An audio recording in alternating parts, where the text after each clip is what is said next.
Hey there. Welcome, my friends. This is One Life Church and our YouTube Church Online experience. I don't know when you're watching this, if it's the day of that we release the premiere, or if it's later on in the day. Maybe it's a Monday, maybe it's a Wednesday, maybe it's weeks in the future. Whatever it is, I'm just so happy that you chose to spend some time, this dedicated time, to learn more about Jesus and maybe hopefully be inspired on how you can continue to walk in faith with Him. We're in the middle of our series called Nurture the Garden, and Carrie's talking about how we need to be stewards of time. My goodness. I don't know if you feel like this, but time can fly by on us. I mean, if you start counting up the minutes and the hours and the months, I mean, there's almost too much stuff to do and too little time. And so I think this is an important teaching from Carrie that will help us figure out how to nurture that, how to really take care of the time, maybe even to focus in a little bit. And so I'm glad you're here, to check that out with us. Hey, if you're here for the first time, we have a lot of people that check out our church on YouTube, on our Instagram platforms, Facebook platforms, and they want to find out more about our church. They want to see, what do they talk about? How do they teach? What kind of music are they? What kind of people are part of the church? And would I fit in? And so we're glad if you're one of those people. We're happy to have you check out our church and learn more about our church. And I'll put a few links in the description, which will tell you, some things about maybe what songs. It's a link to a playlist where you can find out some songs we sing on a Sunday morning in person. Maybe a link to our Instagram page, Facebook page, if you want to check out some of the pictures there. We like to post some actual human beings pictures from our church under the hashtag This Is One Life. So that'd be a cool thing to check out. And then also, I'll put a link in the description that kicks you over to a webpage that's Who Is One Life. And that gives you some of our vision, values, vehicles, just the things we really care about. Our kingdom truths, which is some of the real foundational principles of why we do what we do and how we believe God operates in the world. Okay, I could keep talking, but let's go ahead and jump into the teaching, and I'll see you at the end of this.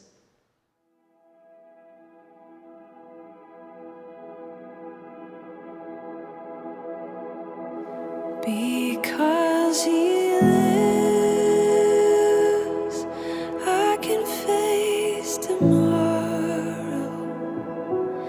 Because He lives, all fear is gone. Because I know He holds the future, and life is worth the living just because He lives.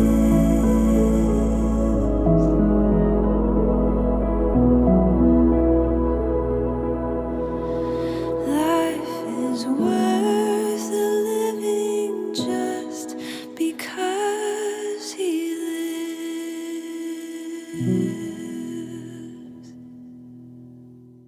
Hey there, it's Carrie, and today we are continuing our series, Nurturing the Garden. Now, Justin has gotten us started on an excellent foot by talking about how we can be faithful stewards of our relationships and of our calling. And Justin is now on a much needed and much deserved sabbatical. And during this time, you will be hearing from every staff member, two of our overseers, Jess and Nathan, and our good friend Antoine. And we will be walking through the rest of this series together, as well as starting the next one during these 10 weeks while Justin is away. I am so excited to see what God has to say through these gifted speakers, and I pray that our hearts are open to what they have to share with us.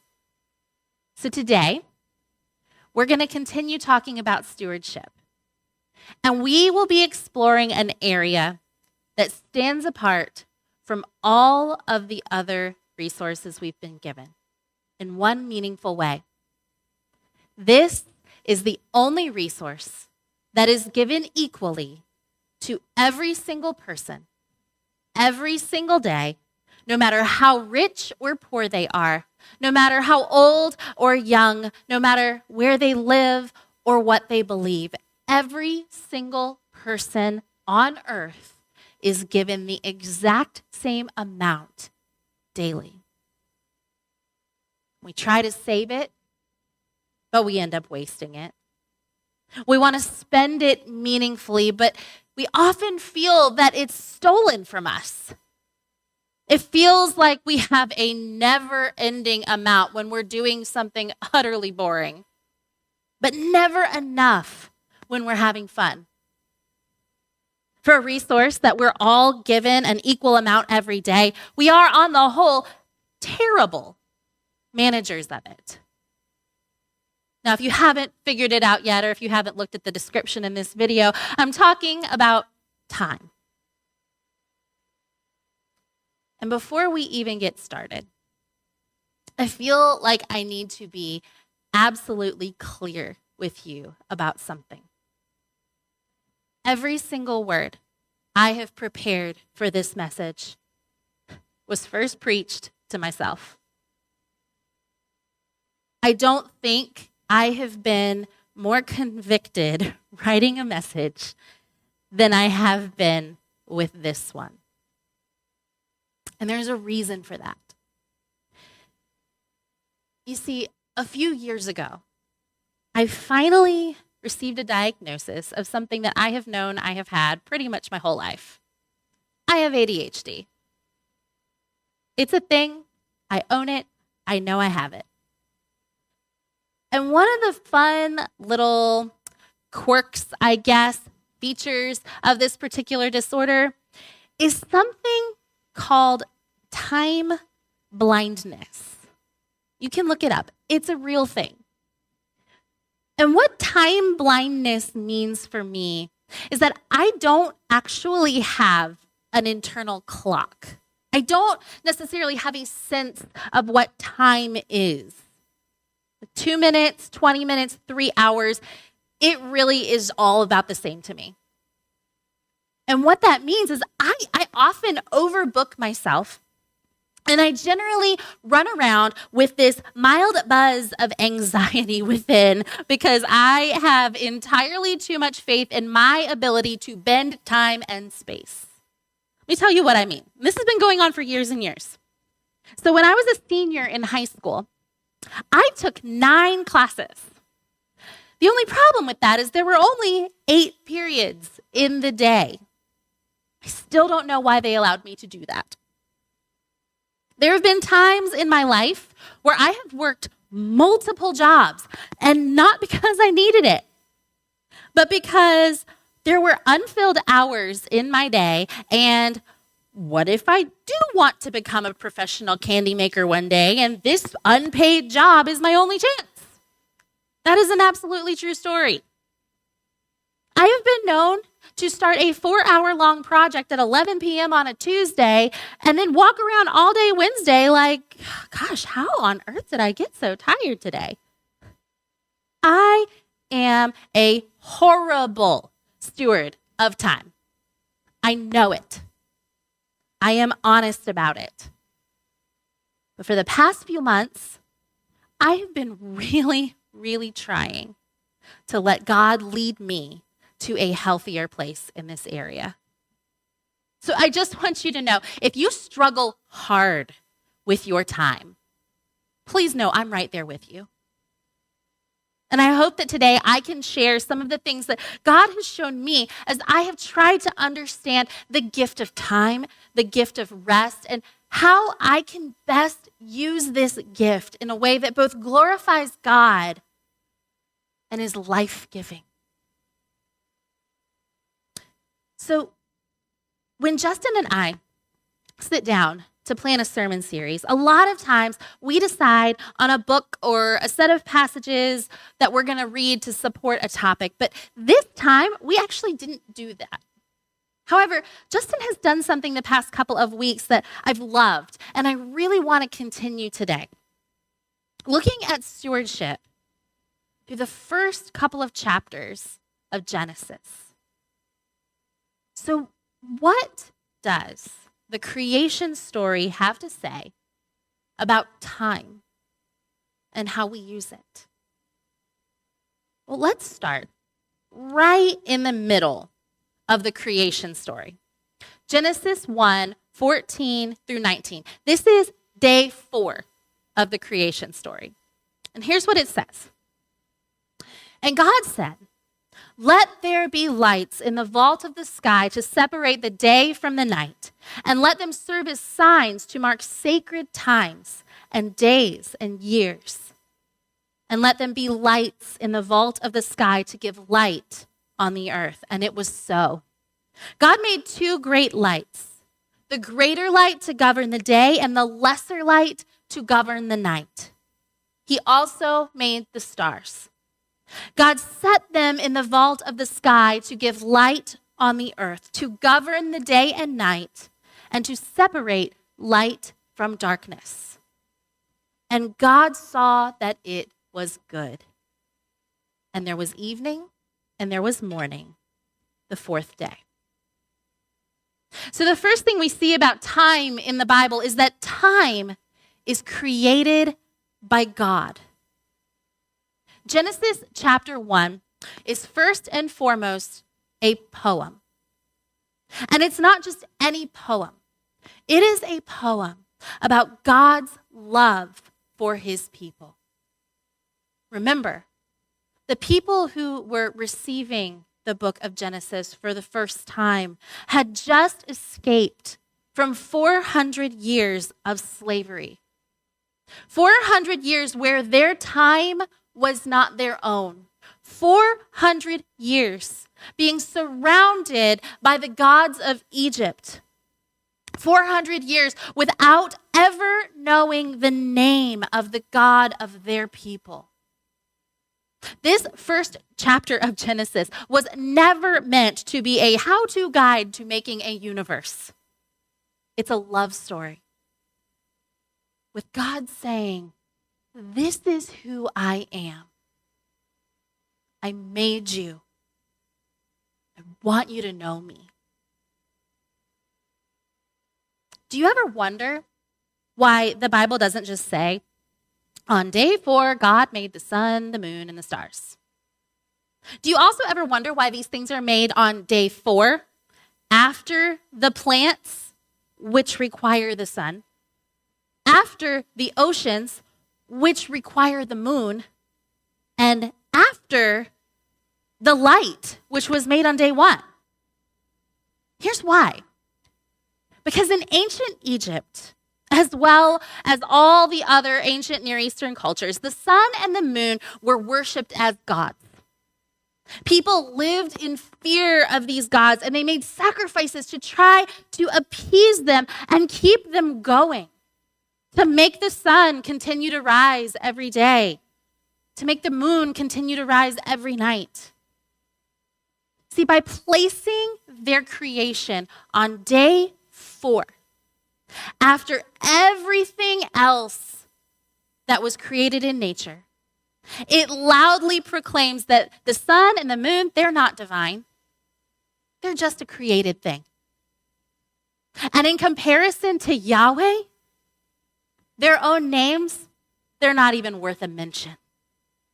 Their function is simply to shine brightly and mark the days and the seasons. Time is a created thing. And because it was created by God, it is good. But I wonder if sometimes we fall into those ancient traps of confusing the created thing with the creator. We stop treating time as a gift and we start behaving as if it were our God. Time is money. We got to beat the clock. Time is of the essence. Ain't nobody got time for that. Go, go, go. Work, work, work. And this is how we have gotten to the point where, according to Forbes magazine, 84% of Gen Zers report feeling burned out, along with 74% of millennials and 47% of baby boomers. I'm not making this up. The article did not mention Gen X because, of course, it didn't. But I'm sure Gen Xers are feeling burned out too. But this isn't going to be a try harder, do better message. I want to be practical, and I promise I will be, but I also want us to think theologically about something, about time. Here's what I want you to imagine. Imagine a tightrope walker, okay? In order for a tightrope walker to achieve balance, they have to carry a long pole with them across the rope. Let's think of ourselves as the walker, and let's think of the rope as time, okay? Let's talk about this pole, all right?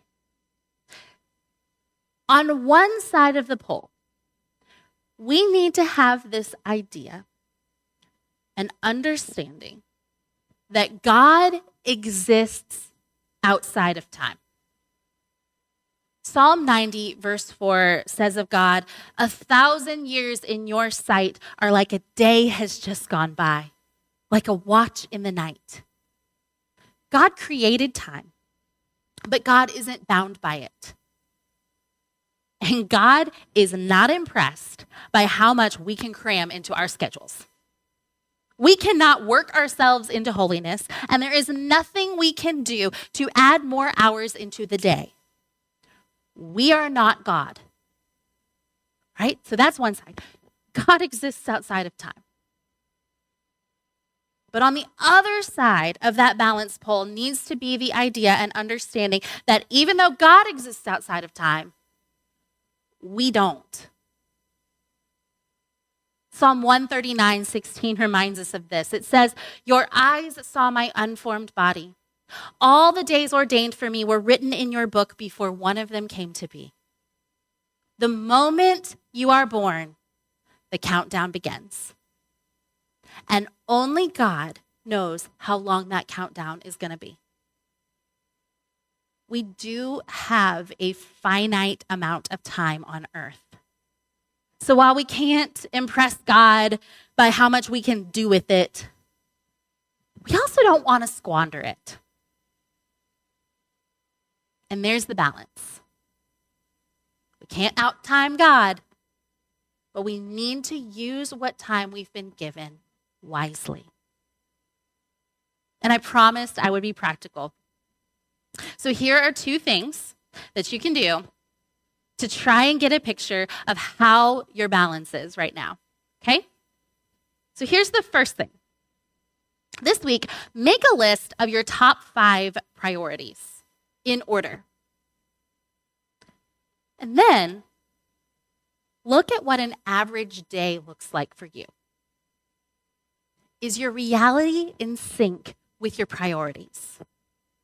And if it isn't, ask God to show you what needs to change so that you can give the most time to the things closest to your heart. That's the first thing. Second thing is you need to find your time thieves and be honest about it. What is it that prevents you from being a good steward of your time? Be honest.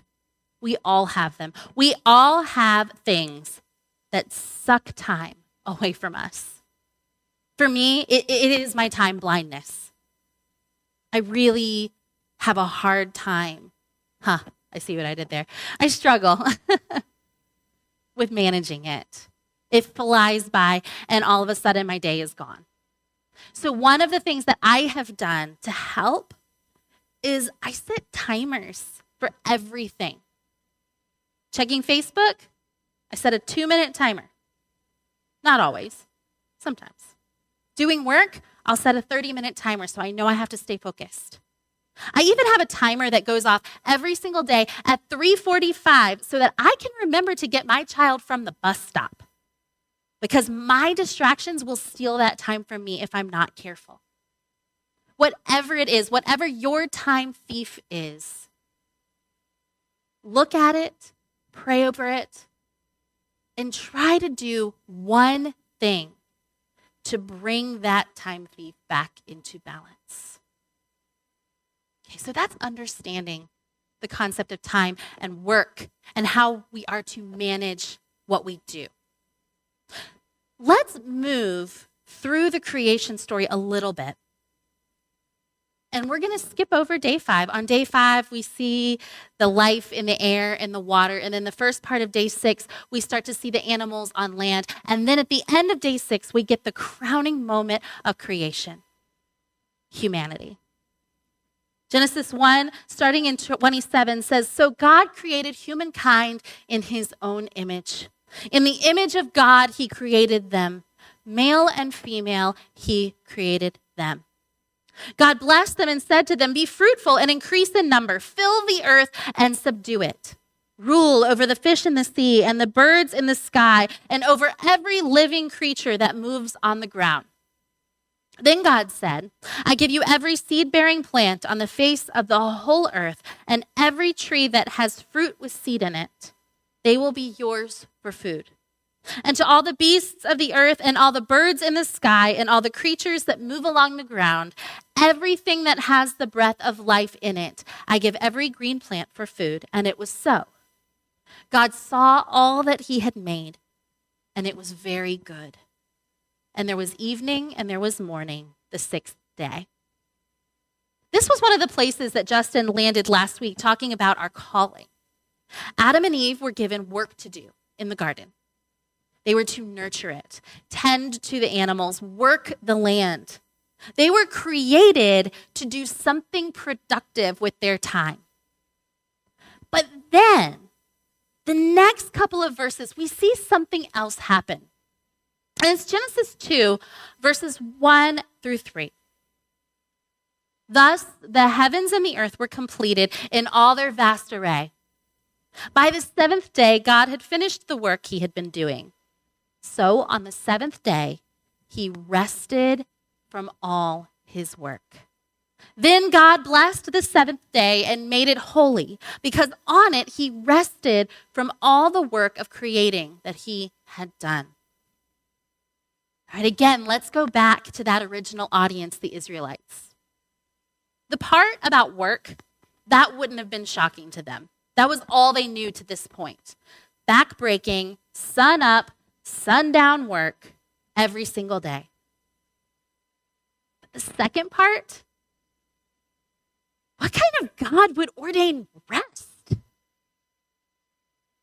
Giving the command to work and the example of rest, God was modeling for them this idea that rest is just as important as work. Rest is holy. Rest is healing. The idea of Sabbath was intended as a gift to help us best steward our time and find balance of work and play. But as people do, we messed it up. Somewhere along the lines of history, people got this idea that Sabbath was a burden. You can't do this because it's Sabbath. You can't do that because it's Sabbath. It's something Jesus even dealt with a lot during his ministry. The religious leaders were forever getting ticked off at him for doing stuff on the Sabbath. They had this all or nothing mindset when it came to this day of rest. And it totally ruined the original purpose. And I don't think we're much better in 2023. We also have this all or nothing mindset when it comes to how we schedule our life and how we interact with our own rest. We schedule our days down to the minute, cramming everything we can possibly get done in hopes that if we can't get everything done, we can finally relax when it comes to the weekend. But then the weekend comes, and lawns have to be mowed, kids have games, the oil has to be changed in the car, Or maybe you're like our family and your dog has discovered that they can cross over into the neighbor's yard through the woods behind your house, and you are tired of being the hot topic on the favorite Facebook neighborhood group. So you get to spend your entire weekend clearing brush and chopping down trees to try and build a fence. Or maybe that's just us. Your whole weekend gets stolen from you before you even have a chance to sit down and enjoy it. Sabbath gets completely thrown out the window. Well, this weekend's shot. Maybe we'll try again next weekend. But there's always going to be something the next weekend. And over and over and over. This is not how we were made to be. Yes, work is good and work is necessary, but so is rest. And we don't need to be a slave to this idea of rest either, where if we can't perfect our self-care, then there's no point in doing it at all. So let's talk about balance again. How do we attempt to strike that balance between work and rest? That's a word you've heard us throw around a lot, and it gets thrown around a lot in our culture too. Margin. Create margin. Give yourself some margin. Our 242 group is going through this book called The Good and Beautiful God, and it is a wonderful book. And every week we are given a different spiritual practice to work through. And a couple of weeks ago, our spiritual practice was margin. When we came back together and we talked about it, we had all struggled. We all have kids, we all have jobs, we have activities, and we were just talking about how creating margin just seems impossible.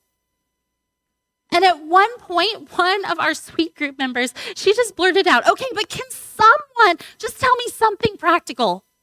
Because I struggle with this. It is hard for me. So we put our heads together. We thought about the things that God has shown us in the Bible and the things that we have done in our own lives that have helped. And we came up with a few things, and I want to share them with you. So creating margin, creating balance, rest. One thing you can do, if Sabbath is tough for you, schedule it. Seriously, look on your calendar and find a day to block off just for rest and play. Don't schedule anything that day. I'm not even telling you to do it regularly or weekly or even more than once. Just try it. Try to have a day that is completely open for you to do the things that give you life, that give you rest, that give you joy. And then see how big of a difference it makes in your week. And the other thing we kind of came up with is that we need to hold our schedules loosely. James 4:13 through 14 speaks to this in a pretty blunt way. It says, now listen, you who say today or tomorrow we will go to this or that city, spend a year there, and carry on business and make money. Why, you don't even know what will happen tomorrow. What is your life? You are a mist that appears for a little while and then vanishes. Instead, you ought to say, if it is the Lord's will, we will live and do this or that. Now, I'm not saying that we shouldn't fulfill our obligations or be flaky friends, but things are going to happen. God does not consult our Google calendars before moving in our lives. And if we live in such a way where plans are ironclad and we freak out if our routine is messed up, it is going to be really, really hard to listen for that calling we all have. Make schedules. Keep your appointments. Manage your time. But do it with an open hand. And open eyes to see the things that God wants you to see, see the things that God wants you to do, that God is calling you to. And if you have to let something go, if you have to say no to a good thing so that you can say yes to a great thing, that is very good. And the last thing is also a small thing, but a tough thing. Start with sleep. Every night, we have the opportunity for a mini Sabbath. Many of us, we can't even enjoy that. I love what Psalm 127 says. It says, "In vain you rise early and stay up late, toiling for food to eat, for he grants sleep to those he loves." The writer of Psalms is literally saying it is ridiculous to sell ourselves short on sleep because sleep is a gift from God. So if taking a whole day seems daunting, start with those 8 hours you're given every single night. Put the phone in another room, and remember, I'm talking to myself here. Accept this gift of sleep that God has given to you, his beloved. Because when we're well rested, we're able to work more effectively. And that gives us that space so that we can respond to the things of God. But above all, I want us to remember this when it comes to being a good steward of our time. There is grace. We live in a world that has a horrible relationship with time. Many of the things I've talked about today go completely against the current of our culture. We're not going to be perfect overnight or ever, and that's okay. God tells Paul in 2 Corinthians 12:9 regarding his weaknesses, God says, "My grace is sufficient for you, for my power is made perfect in weakness." And then Paul says, "Therefore I will boast all the more gladly about my weaknesses, so that Christ's power may rest on me." Discipleship, stewardship, all of this, it's a process. It's falling and stumbling and learning and growing, and every single day being refined further to look and to live more like Jesus. And the good news, even though our days on earth are numbered, our days with God never, ever will be. Will you extend your hands if you are able and receive the benediction with me? It comes from Ecclesiastes chapter 3. What do workers gain from their toil? I have seen the burden God has laid on the human race. He has made everything beautiful in its time. He has also set eternity in the human heart, yet no one can fathom what God has done from beginning to end. I know there is nothing better for people than to be happy and do good while they live. That each of them may eat and drink and find satisfaction in their toil. This is the gift of God. I know that everything God does will endure forever. Nothing can be added to it and nothing taken from it. God does it so people will fear him. Have an amazing week.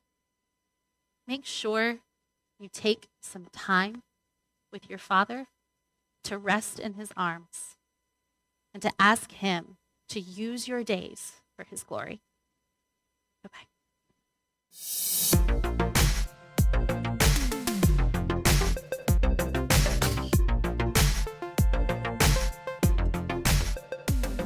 All right, thanks so much for making it all the way to the end of this video and the end of the teaching. I hope that you were encouraged by what Carrie talked about and how we steward our time. I also hope that before you leave, you'll check out some of the links in the description that would help you familiarize yourself with our church, what we believe, what we're really about, and even check out some Instagram pictures to see, the faces you'll see around our church. Before I let you go, I want to invite you to check us out in person at 1030 Central Drive Northwest, Concord, North Carolina. We meet there every Sunday morning at 10:30 a.m. We look forward to hosting you. If you see where I am, I'm actually in the corner in our lobby called the Orange Corner, and this is where we would be happy to give you more information about our church if you ever decide to hang out with us on a Sunday morning and give us a chance. So, all right, have a great week. We'll see you again soon.